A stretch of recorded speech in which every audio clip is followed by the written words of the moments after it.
Okay, we're on to the next domain, geometry. This encompasses 2D shapes, trigonometry, 3D shapes, and some other things. Okay, lesson 1, two-dimensional shapes. Two-dimensional shapes are flat. Three-dimensional shapes are like the 3D movies you see. They're in 3 dimensions.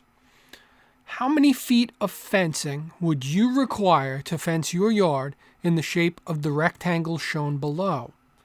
How about the number of feet of sod, that is grass, or turf? How many square feet of that would you need? I'll give you a moment to think about that. Remember, you can press the space bar to pause at any time. Okay, we're back.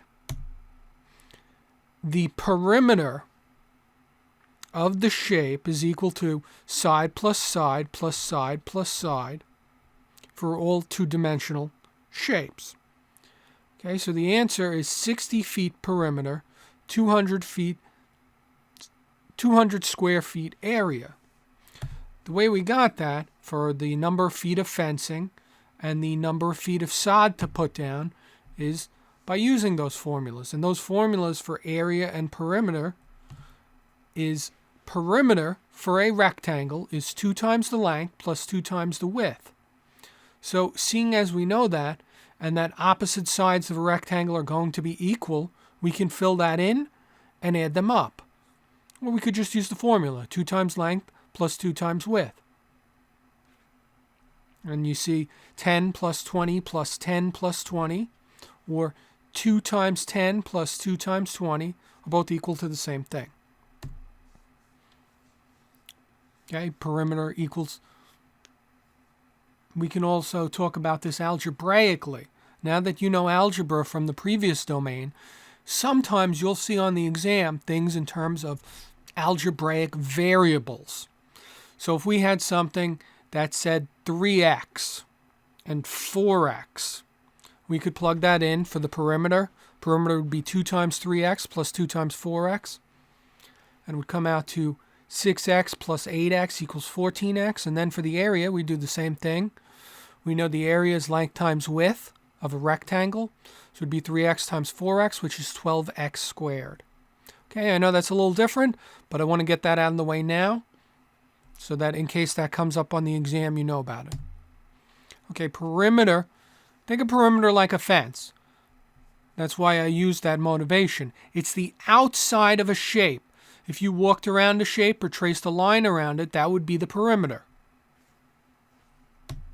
The area is what's inside the fence, the square footage, that sod we just put down.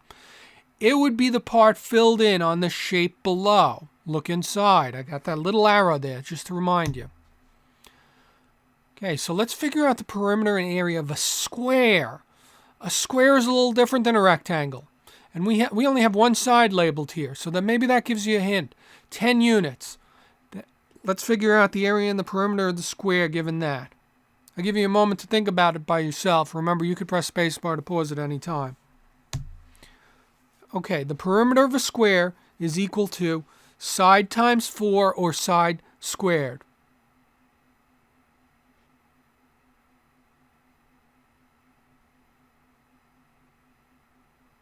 Excuse me, perimeter is equal to side times 4.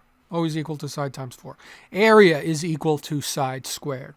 So the perimeter of the square, side times 4, 10 times 4 is 40. The area equals side squared.